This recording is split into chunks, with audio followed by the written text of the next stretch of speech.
So, I got a response to one of the talks I did 2 days ago about what it's like to experience this sort of awareness of our past and how we've behaved. The response had two primary concerns. How many mistakes have been made in the past, and then continuously discovering them, because that's what reflection is like. When you finally start to do this work, you reflect back on all the crap you have done. And a lot of it is just what you would now consider to be stupid.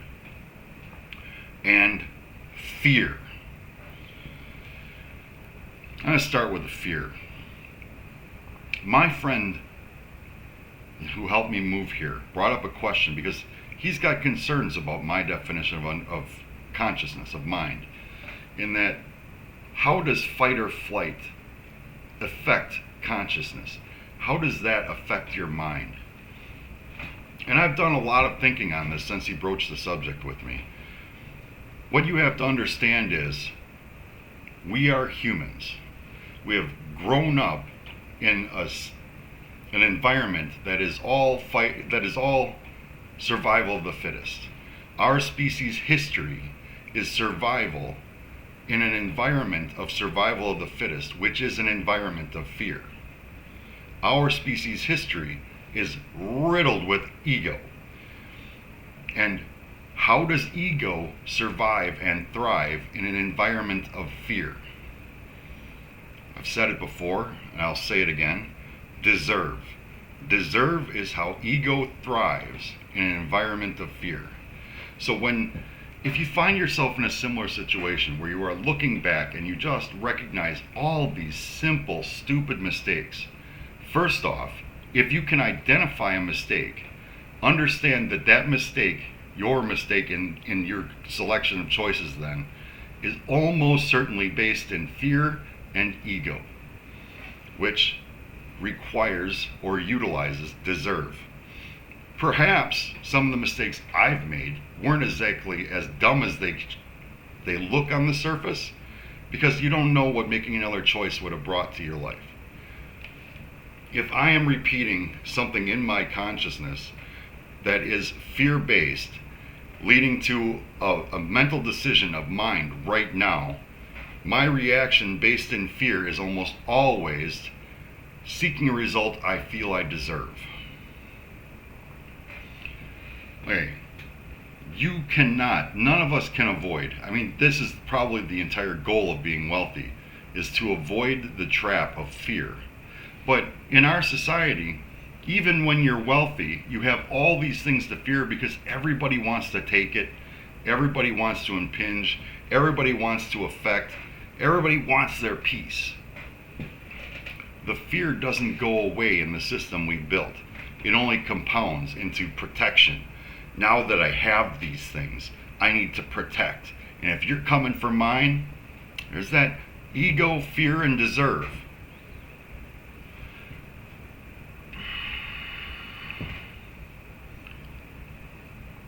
That's the fear.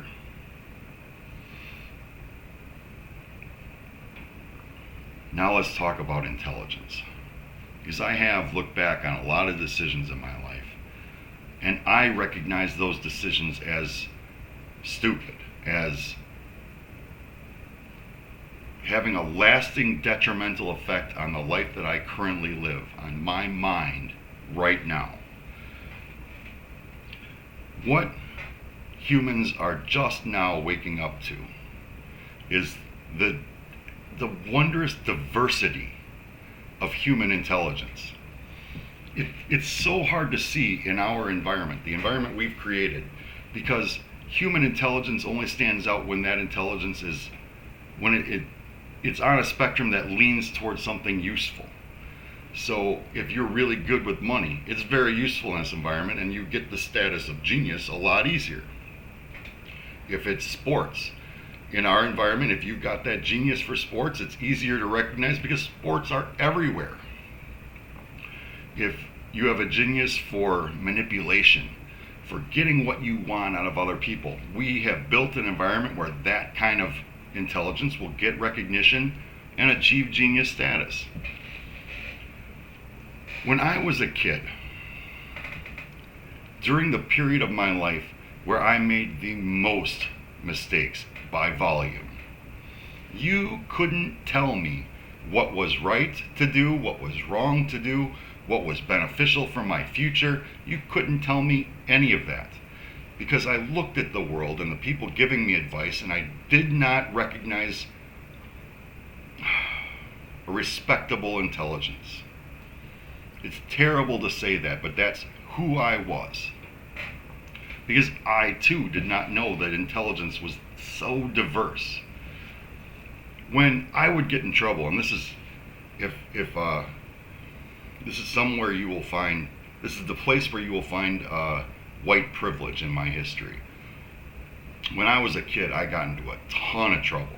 What happened when I was a kid in that era is they arrest you, they send you to what we called human services back then, for you to be evaluated. They want to know, or at least they acted like they wanted to know, what kind of person they've got here and why they caused the trouble.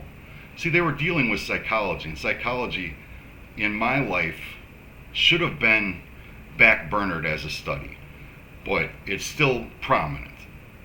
So what they used when I was a kid was psychology. And what a psychologist will do is they'll test your IQ, they'll test your acuity, your ability to comprehend things as they happen. And when it comes to those kind of tests, brother and sister, I thrive. I can score, it doesn't matter how high I can score on an IQ test, but they're pretty simple things. Because the diversity scale where my intelligence falls makes that sort of thing easy. If the diversity of my intelligence led in another direction, it wouldn't make me less smart because I can't take an IQ test well. It just means the diversity, the scale of diversity I fall on isn't recognized. It is everywhere, from autism to genius on the IQ test scores. Everywhere in our species, our intelligence is diverse. When we look back and we understand a mistake we made, that is still our intelligence growing. Remember, the definition of consciousness is an organic process, mimetically fueled or driven, leading to mind. If you are in a place where you can look back, recognize your mistakes, that gives you the incredible, most people don't get to live long enough when they make the kind of mistakes I made. They usually get themselves killed or put in prison. If you have that opportunity, that really is a blessing, to recognize your mistakes, be able to repeat something new in order to address those mistakes, and try to find a way to discover in what area of this spectrum does your intelligence fall on. Because once you can discover that, you have yet more tools to develop and use to help you sort out the mistakes you are making. I think that this process can be very daunting, because once you make a discovery, like for me, one of them was fear. Once you discover what fear has done for you or done to you, what you have used it to do to yourself, it seems like it is everywhere. Like, it can't be, fear has infiltrated me in all these different areas, I must be using it as a scapegoat. But the truth is, fear is omnipresent in our environment. We have adapted and evolved in an environment that is strictly fear. Most of our societal growth has been to try and control that environment of fear, to try and make it less frightening for more people.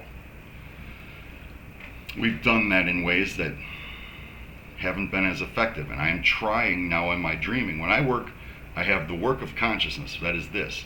And I have the work of the dream of building a new world, which has to be built in order to address the environment of fear.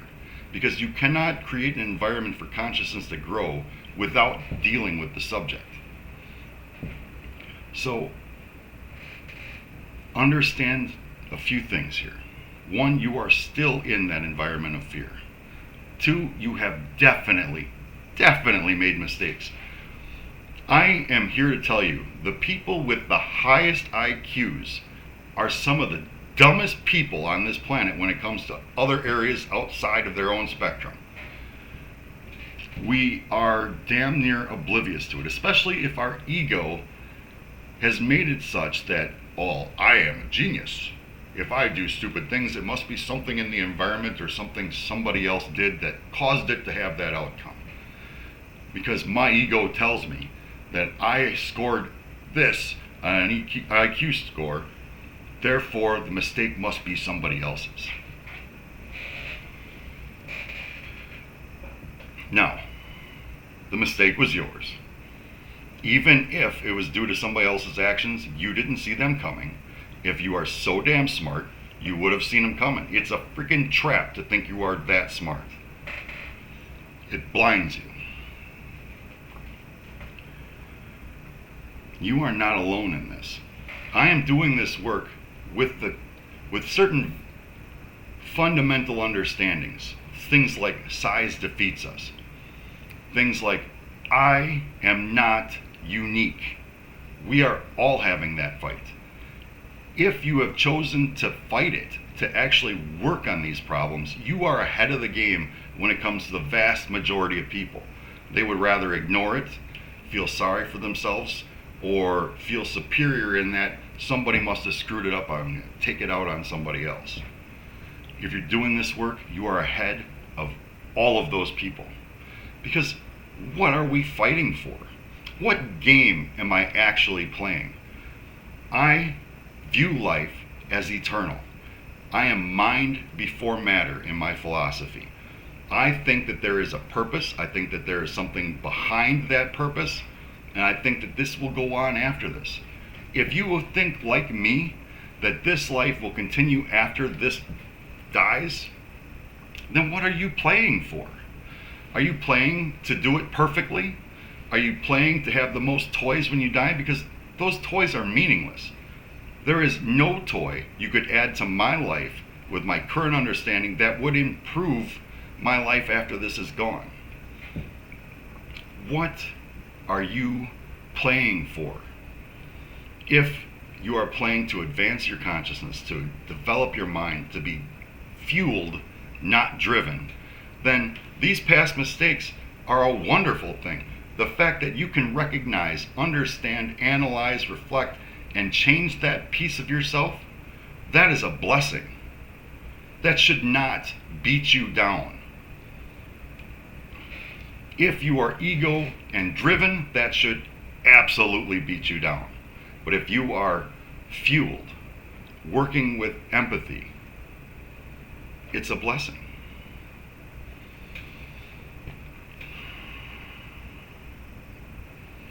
Thank you for your time.